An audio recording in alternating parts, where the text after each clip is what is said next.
Hello வணக்கம். இது உங்கள் சிவி ஜோன். எல்லாரும் எப்படி இருக்கீங்க? இப்போ பார்த்தீங்கன்னா ஒரு தரமான ஒரு சூப்பரான ஒரு ஓட்டிங் அனாலிசிஸ், அதாவது ஃபஸ்ட்டு வாரத்தோட 4வது நாள் நைட்டு ஓட்டுஸ் தான் பார்க்க போகிறோம். அதுக்கு முன்னாடி பார்க்குற எல்லாரும் மறக்காமல் சப்ஸ்கிரைப் பண்ணிவிட்டு அந்த லைக் பட்டனை தட்டி விடுங்க. டெய்லி நான் உங்களுக்காக உங்ககிட்ட ஒரு ரிக்வஸ்ட் கேட்குறேன்னா அது முக்கியமாக அந்த லைக் மட்டும் தான். நீங்கள் அந்த லைக் மட்டும் போட்டிங்கன்னா ரொம்ப சந்தோஷமாக இருக்கும். ஸோ மறக்காமல் அந்த லைக்கை போட்டு விட்ருங்க. நீங்கள் லைக் பண்ணுறீங்களான்றது அந்த லைக்கில் தான் எனக்கு தெரியும். சரி, ஓகே, அந்த லைக் அப்புறமா பார்க்கலாம்.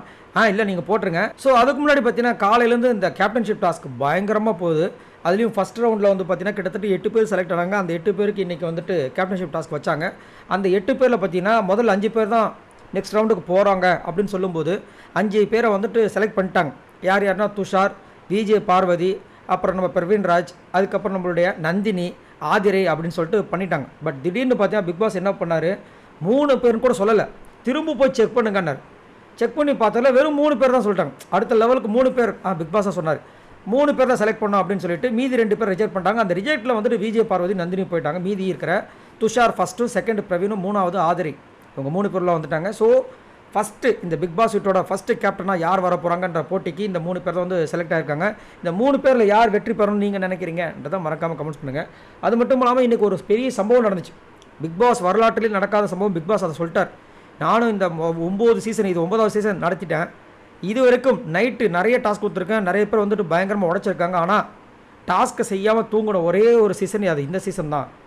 இப்போ தான் வந்தீங்க, 4 நாள் கூட ஆகலை, அதுங்களும் உங்களுக்கு தூக்கமான்னு சொல்லி கலாய்ச்சி கமருதீனுக்கு, அதுக்கப்புறம் அவருக்காக ஒரு குறும்படத்தையும் போட்டு அப்போவும் அவர் திருந்துறாரு. அப்பயும் திருந்தாமல் ஆப்போசிட்டில் ஆதரவு கேட்ட கொஷனுக்கு சண்டை போட்டு அப்படியே கிளிப்புளிக்கு சொல்கிற மாதிரி சொல்லணுன்ற மாதிரி ஒருத்தர் கேட்குறாரு. நம்ம போன இடம் வந்துட்டு நம்ம வீடு கிடையாது, அது பிக் பாஸ் வீடு. உலகம் முழுக்க மக்கள் பார்த்துட்ருக்காங்க. இதில் போயிட்டு எங்களுக்கு அதான் அந்த ஒரு குழந்தை சொல்லுமே, அழகாக பதமாக சொல்லணும் அப்படின்னு அந்த மாதிரி கேட்குறாரு. நாங்கள் செஞ்ச நல்லது சொல்லாமல் நாங்கள் கொடுக்கோம் என்னென்னமோ பேசுகிறாரு. ஆனால் சபரி அழகாக பேசுனதாப்பில்.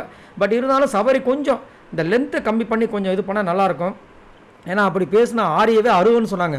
இவர் ஒரு நிமிஷம் சொல்லிட்டு கடைசியில் இவருக்கு பேரே வந்து 1 நிமிஷம் பரணி வச்சாலும் சபரின்னு வச்சாலும் மாற்றிச்சிறப்படுறதுக்கு இல்லைன்ற மாதிரி தோணுது. அதை பற்றியும் மறக்காமல் கீழே கமெண்ட்ஸ் பண்ணுங்கள். அது மட்டும் இல்லாமல் திவாகரை வந்துட்டு டார்கெட் பண்ணுற கமருதீனை பற்றி என்ன நினைக்கிறீங்க?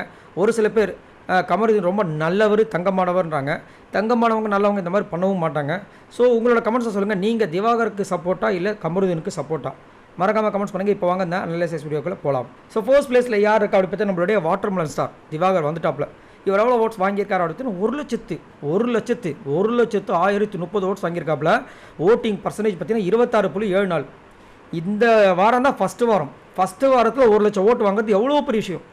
அதுவும் நம்மளாம் இவரை நம்ம நினச்சி கூட பார்க்கல. திவாகர்லாம் என்னத்தை எப்படி வச்சு கலாய்க்க போகிறாங்கன்னு நினச்சிட்டு இருந்த ஒரு இதில் அந்த என்னது சோக பீமெல்லாம் பேக்ரவுண்டில் போட்டு நம்மளே வந்து அழ வைக்கிறாங்க. ஐயோ திவாகர் போவாங்க, அவரை போய் இப்படி பண்ணுறாங்கன்ற மாதிரி வந்துட்டு க்ரியேட் பண்ணுறாங்க. காரணம் என்ன? முக்கிய காரணம் கமருதீன். ஏன் இவருக்கு இந்த வேலை?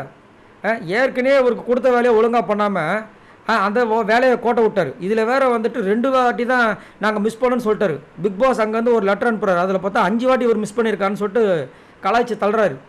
முதல் சபரி வந்துட்டு எப்படி தப்பாக அக்செப்ட் பண்ணாரோ அதை இவர் அக்செப்ட் பண்ணும். அதே மாதிரி சபரி அசிஸ்டண்ட்டாக இருந்தவர், கமருதீன் தலைவராக இருந்தவர். சபரி பண்ண அளவு கூட இவர் பண்ணலன்னு ஆதிரை கலாய்க்கிறாங்க. அதை கூட அவரால் அக்செப்ட் பண்ண முடியல. இதில் வேறு என்ன சொல்கிறாங்க, திவாகர் தான் காரணமாக. திவாகர் பூச்சி சமக்கலை அதில் செமையாக வந்து பண்ணாப்புல. அதே மாதிரி திவாகர் வந்து சூப்பரான ஒரு கண்டஸ்டன்ட் கிடையவே கிடையாது. இவங்கெல்லாம் பண்ணுறதுனால பரிதாப ஓட்டு எக்ஸ்ட்ரா வந்து, அது மட்டும் இல்லாமல் இந்த வாரம் முழுக்க கண்டென்ட் யாருக்கு அதிகமாக கொடுத்தா பார்த்து நம்ம திவாகர் தான். ஸோ அதனால் இவருக்கு வந்துட்டு இவ்வளோ ஓட்டு வந்திருக்கே தவிர இவர் தான் வந்து டைட்டில் வின்னராக வருவார் கிடையாது, கண்டிப்பாக வாய்ப்பே கிடையாது. 2வது பிளேஸ் பற்றி நம்மளுடைய ஆதிரை இருக்காங்க. இவங்க எவ்வளோ ஓட்ஸ் வாங்கியிருக்காங்க அப்படி பார்த்தீங்கன்னா 84,614 ஓட்ஸ் வாங்கியிருக்காங்க. ஓட்டிங் பர்சன்டேஜ் பார்த்தீங்கன்னா 22.39. ஆதிரைக்கு ஓட்டு வந்தவொடனே நிறைய பேரோட கமெண்ட்ஸ் என்னவாக இருக்குன்னா, அவங்க பிஆர் வச்சுருக்காங்க ஆரம்பிச்சிட்டாங்க. இப்போயே பூர்ணிமாவோட பிஆரில் இவங்களுக்கு தான் செயல்படுது அப்படின்ற மாதிரி வச்சுட்டாங்க. பூர்ணிமா பிஆர் வச்சுருந்தாங்கன்னா அவங்களாம் டைட்டிலுக்கு வந்திருக்கணும் இல்லையா? ஏன் நடுவிலே போகணும்? மாயாவும் வந்திருக்கணும் இல்லையா? ஆனால் இருந்துச்சுன்னு சொல்லிட்டு ஒரு குற்றச்சாட்டு போச்சு. என்ன தான் பிஆர்ன்ற விஷயங்கள் இருந்தாலும் மக்களோட ஓட்டுன்றது ஒரு விஷயம் இருக்குது. அது மட்டும் இல்லாமல் ஆதிரை நல்ல ஒரு பர்ஃபார்மன்ஸ் பண்ணிட்டு வராங்க. இன்றைக்கி கூட பார்த்தீங்கன்னா கேப்டன்ஷிப் டாஸ்க்கில் அந்த லாஸ்ட் 3 பேரில் ஒருத்தராக இருக்காங்க. அதே மாதிரி கமருதீன் பண்ண வேலையை தப்பை வந்துட்டு ஸ்ட்ரெயிட் ஃபார்வர்டாக விஜய் பார்வதி மாதிரி குழஞ்சி பேசாமல் ஸ்ட்ரெயிட் ஃபார்வர்டாக அட்டாக் பண்ணாங்க. அது நல்லா இருந்துச்சு. அந்த மாதிரி தான் கொஸ்டின் பண்ணோம். அப்போ தான் வந்துட்டு மக்கள் மனசில் பதிவாங்க. இப்படி தான் ஆரி பேசினார், அசீம் பேசினார், இன்னும் நிறைய பேர் பேசினாங்க. அந்த மாதிரி இவங்களும் பேசணும். அது ரொம்ப நல்லாயிருக்கு. ஆதிரி வந்து ரொம்ப ஸ்போர்ட்டிவாக சூப்பராக பண்ணாங்க. ஆனால் ஆதிரி என்ன தான் பேசினாலும் அவங்கக்கிட்ட மன்னிப்பு கேட்கக்கூடிய அந்த ஒரு இது வந்து இவர்கிட்ட இல்லை, யார் கமருதீன் கூட. அதனால் இவங்க கூட ஃபுல்லாக சண்டை போட்டே தான் இருந்தார். பட் இருந்தாலும் நான் கேட்க வேண்டிய கேள்வி கேட்டே தீர்வுன்ற மாதிரி ஒரு தீர்மானத்தோடு சூப்பராக பண்ணியிருந்தாங்க. எனக்கு ரொம்ப பிடிச்சிருந்தது. இவங்களோட பர்ஃபார்மன்ஸ் உங்களுக்கு எப்படி பிடிச்சிருக்காங்கன்றதை சொல்லுங்கள். 3வது பிளேஸ் பற்றி நான் வியானா. இவங்க எவ்வளோ ஓட்ஸ் வாங்கியிருக்காங்க அப்படி பார்த்தீங்கன்னா 63,137 ஓட்ஸ் வாங்கியிருக்காங்க. ஓட்டிங் பர்சன்டேஜ் பார்த்தீங்கன்னா 16.71. ஒரு 2 நாள் கொஞ்சம் அப்படியே ஜொலிச்சாங்க. இப்போ பார்த்தீங்கன்னா ஜெங்கின்னு போயிட்டாங்க. வேறு ஒன்றுமே இல்லை. இவங்க சப்போஸ் இந்த டீமில் இருந்திருந்தாலாவது இன்றைக்கி இந்த பர்ஃபார்மன்ஸு இன்றைக்கெல்லாம் இந்த கேப்டன்ஷிப் டாஸ்கில் பங்கெடுத்துருக்கலாம். அதுவும் பண்ணல. இந்த டீமில் போய்ட்டு நல்லா சொகுசாக இருக்காங்க. ஒரு சில விஷயங்கள் பண்ணாங்க, மற்றபடி எதுவுமே இல்லை. ஆனாலும் பார்த்தீங்கன்னா ஓட்டு வந்துகிட்டே இருக்குது. 4வது பிளேஸ் பார்த்தீங்கன்னா பிரவீன்ராஜ். இவர் எவ்வளோ ஓட்ஸ் வாங்கியிருக்காரு பார்த்தீங்கன்னா 35,982 ஓட்ஸ் வாங்கியிருக்காரு. ஓட்டிங் பர்சன்டேஜ் பார்த்தீங்கன்னா 9.52. கண்டிப்பாக பாராட்டி ஆகணும். ஏன்னா பிரவீன்ராஜை வந்து ஃபஸ்ட்டு 2 நாள் எனக்கு ரொம்ப சுத்தமாக பிடிக்கவே இல்லை. ஏன்னா அவர் வந்து திவாகர் கிட்ட வந்து அந்த வே ஆஃப் அப்ரோச் ரொம்ப மோசமாக இருந்துச்சு. அப்படியே கை நீட்டி ஒரு மாதிரி மிரட்டுற தோணியில் பேசுகிறார். எனக்கு சுத்தமாக பிடிக்கல. அதுக்கப்புறம் பார்த்தீங்கன்னா கொஞ்சம் கமுக்கமாக அடக்கி வாசிச்சார். அதுக்கப்புறம் கிச்சன் ரூம் போனார். இன்றைக்கி கேப்டன்ஷிப் டாஸ்க் வச்சாங்க. ஃபஸ்ட் ரவுண்டு அசால்ட்டு பண்ணார். 2வது ரவுண்டில் சூப்பராக அவர் தான் ஃபஸ்ட்டு வந்தார். இதில் வேறு பிக் பாஸ் ஒரு ட்விஸ்டர் வச்சிட்டார். என்னென்னா க்ளீனாக இருக்கணும்ட்டார். டென்ஷன் ஆகிட்டார். அச்சோ அப்படின்னு சொல்லிட்டு கத்துறாரு. ஏன்னா அந்த இன்வால்மெண்ட்டு அதுதான் வெளிப்பாடு. அந்த கத்துறது போயிட்டு திரும்பியும் பக்கா பண்ணி கடைசியில் அந்த 3 பேர் வெளியே உள்ளே வந்துட்டார். கண்டிப்பாக ஒரு திறமையான ஒரு போட்டியாளராக வருவார் அப்படின்றதில் மாற்றுக்கிறது கிடையாது. ஏன்னா முதல் தப்பு பண்ணார், டக்குன்னு திருத்திக்கிட்டார். அதுதான் விஷயம். கமருதீன் எப்போ திருந்துவார்னு தெரியல. திருந்துட்டாருன்னா அவரும் நல்லா ஒரு போட்டியாளர் வரலாம், பார்க்கலாம். 5வது பிளேஸ் பார்த்தீங்கன்னா அப்சரா இருக்காங்க. இவங்க எவ்வளோ ஓட்ஸ் வாங்கியிருக்காங்க அப்படி பார்த்தீங்கன்னா 34,824 ஓட்ஸ் வாங்கியிருக்காங்க. ஓட்டிங் பர்சன்டேஜ் பார்த்தீங்கன்னா 9.22.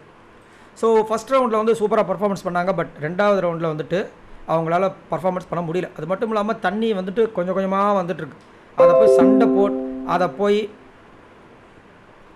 போய் சண்டை போட்டு அந்த தண்ணியை பிடிக்கணும். ஸோ அதில் வந்து கொஞ்சம் மக்கராகி போச்சு. ஸோ அவங்களால வர முடியல. அது மட்டும் இல்லாமல் அது தவிர்த்து வேறு ஏதாவது பர்ஃபார்மன்ஸ் பண்ணாங்களான்னு கேட்டிங்கன்னா சுத்தமாக இல்லை, 0ல் தான் இருக்காங்க. ஸோ அப்சரா இந்த கதையை சொல்லிவிட்டு இவங்க கூட மேபி வெளியே போயிடுவாங்களோ அப்படின்ற மாதிரி தோணுது. உங்களுக்கு இந்த அப்சரா எப்படின்றத மறக்காமல் கீழே கமெண்ட்ஸ் பண்ணுங்கள். 6வது பிளேஸ் பார்த்தீங்கன்னா கலையரசன். இவர் எவ்வளோ ஓட்ஸ் வாங்கியிருக்காரு அப்படி பார்த்தீங்கன்னா 29,951 ஓட்ஸ் வாங்கியிருக்காரு. ஓட்டிங் பர்சன்டேஜ் பார்த்தீங்கன்னா 7.93. ஸோ கலையரசன் கண்டிப்பாக வந்து ஒரு டஃப்பான ஒரு பெரிய ஒரு கண்டஸ்டண்ட்டாக வருவான்னு நினச்சோம். ஏன்னா அவருக்கு அவ்வளோ விஷயங்கள் இருக்குது. சோஷியல் மீடியாவில் வந்துட்டு அவ்வளோ ப்ராப்ளம் அவர் சொல்லிக்கிறார். அவர் என்ன சொல்கிறாரு, இங்கே வந்து சோஷியல் மீடியா மூலமாக நம்ம மக்களுக்கு தெரிஞ்ச 3 பேர், ஒன்று திவாகர், இன்னொன்று நான், இன்னொன்று விஜய் பார்வதி அப்படின்றாரு. மற்றவங்க யாருமே தெரியாதான். இன்னும் இது அரண்டவன் கண்ணுக்கு இருண்டதான் பேயின்ற மாதிரி கண்ணை மூடிட்டா உலகமே இருண்டுருச்சு அப்படின்ற மாதிரி நினச்சிக்கிறாரு. இவரையே இன்னும் நிறைய பேருக்கு தெரியாது, அது இவருக்கு தெரியாது. ஆனால் இவர் வந்து தன்னை பற்றி அவ்வளோ சொல்லிக்கிறார். அது வந்து நான் அப்படி இப்படின்னு சொல்லிக்கிறார். அதெல்லாம் ஓகே. பிக் பாஸில் என்ன பண்ணின்னு கேட்டிங்கன்னா ஒன்றுமே இல்லை, 0ல் இருக்கார். ஸோ அதனால தான் ஓட்டுமே வரல. ஆனாலும் பிரவீன் காந்தியை விட கொஞ்சம் அதிகமாக தான் ஓட்டு வாங்கியிருக்காரு. கிட்டத்தட்ட ஒரு 1500 ஓட்டு அதிகமாக தான் வாங்கியிருக்காரு. இருந்தாலும் கலையரசன் உங்களுக்கு பிடிக்குமா இல்லையான்றதை மறக்காம கீழே கமெண்ட்ஸ் பண்ணுங்கள். 7வது பிளேஸில் பற்றி நம்மளுடைய பிரவீன் காந்தி இருக்கார். இவர் எவ்வளோ ஓட்ஸ் வாங்கியிருக்காரு அப்படின்னா 28,324 ஓட்ஸ் வாங்கியிருக்காரு. ஓட்டிங் பர்சன்டேஜ் பார்த்தீங்கன்னா 7.49. பிரவீன் காந்தி இன்றைக்கி ஒரு சூப்பரான ஒரு கதை சொல்லியிருந்தார். அதாவது எப்பயுமே எல்லாரோட லைஃப்லேயும் ஒரு அடி விழுகும் செம்மையாக. அந்த அடியை வந்துட்டு எப்படி அவங்க வந்து எக்ஸ்பீரியன்ஸாக எடுத்து மற்றவங்களுக்கு சொல்கிறாங்கன்றது பெரிய விஷயம். ஏன்னா நிறைய பேர் அடி விழுந்துச்சுனாவே, தோல்வி வந்துருச்சுனாவே வெளியே சொல்ல மாட்டாங்க, அசிங்கம், அதை என்னத்தை சொல்கிறதுன்னு. ஆனால் அதை சொன்னார். ஏன்னா நான் 3 படம் ஹிட்டு கொடுத்துட்டு அடுத்து 4வது படம் ஹீரோவாக நடிக்கணும்னு ஆசைப்பட்டேன், ஒரு ட்ரீம் வந்துச்சு. ஆனால் அதில் போய் காலை வழுக்கிருச்சு.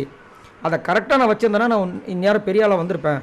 அதை நீங்கள் கற்றுக்குங்க அப்படின்ற மாதிரி ஒரு சில விஷயங்கள் சொன்னது ரொம்ப அழகாக இருந்துச்சு. அதே மாதிரி நிறைய விஷயங்களை இன்வால்மெண்ட் இப்போ காட்டுறாரு. பட் இருந்தாலும் இவருக்கு பார்த்தீங்கன்னா ஓட்ஸ் வந்து சுத்தமாக வரல, அதுதான் உண்மை. ஏன்னா அதனால தான் லாஸ்ட் பிளேஸில் இருக்கார். ஸோ நீங்கள் சொல்லுங்கள், பிரவீன் காந்தி வெளியே போகணுமா வேண்டாமா, இல்லை இவரை வச்சுட்டு கலையரசன் அனுப்பணுமா இல்லை அப்சரா அனுப்பணுமான்ட்டு. இவங்க எல்லோரும் மொத்தமாக வாங்கின ஓட்ஸ் இது வரைக்கும் பார்த்தீங்கன்னா 3,77,862 ஓட்ஸ் வாங்கியிருக்காங்க. உண்மையிலேயே பெரிய விஷயம். ஏன்னா ஃபர்ஸ்ட்டு வாரம் தெரியாத மூஞ்சிகள் இவ்வளோ பேர் இருக்கும்போது, தெரியாத ஆட்கள் இவ்வளோ பேர் இருக்கும்போது இவ்வளோ ஓட்டு வர்றது உண்மையிலே பெரிய விஷயம். ஸோ உங்களோட கருத்துக்களை சொல்லுங்கள். உங்களுக்கு இந்த வாரம் யார் முதலாவதாக காப்பாற்றப்படுவார்கள்? சப்போஸ் திவாகர்லாம் ஃபஸ்ட்டு காப்பாற்றினா எப்படி இருக்கும்? அங்கே இருக்கிற கமருதீனுக்கு, கெமிக்கு, ரம்யா ஜோக்கு, அப்பா மூஞ்சே ஒரு மாதிரி ஆகிடும். ஸோ அதை பற்றி சொல்லுங்கள். அதே மாதிரி இந்த வாரம் யார் வெளியேறணும் மறக்காமல் கமெண்ட்ஸ் பண்ணுங்கள். பாய் நண்பர்களே.